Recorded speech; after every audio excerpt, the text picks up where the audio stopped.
Away from that, the National Emergency Management Agency has donated relief and educational materials to victims of armed bandit attacks, flood disaster, and internally displaced persons in Zamfara State.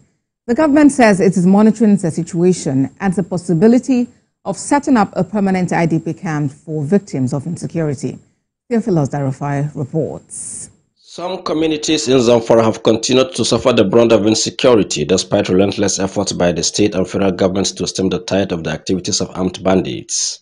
Over the years, countless families have been displaced over frequent bandit attacks, fear of the unknown, flood disaster among others, which has pushed many into untold hardship.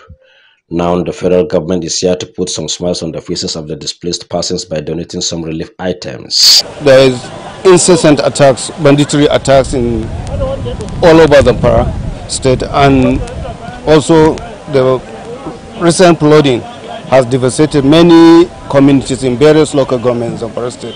So that's why, after due assessment, NEMA decided to provide some palliative as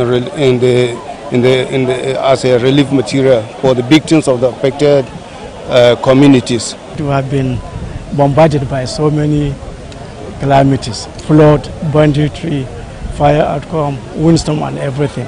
So NEMA is doing its best. Despite the years of insecurity in Zamfara, the state is yet to have an official IDP camp, but the current administration says a committee has been set up to look into it. We've been having these issues within the last decade.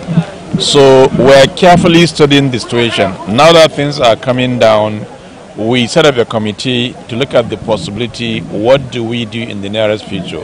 So until I receive the report from the committee, that will determine exactly how we're going to handle the situation. It's part of what we're doing that is bringing the whole thing down drastically. And we pray to Almighty Allah to see us through this unfortunate incident. Governor Dawud Lawal also calls for fairness in the distribution of the relief items. After this ceremony, these items will be taken to the respective local government.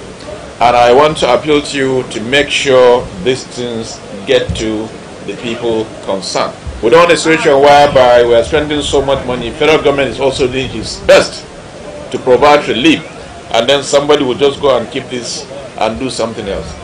If we find out that these things are not distributed the way they should, there's going to be serious repercussion.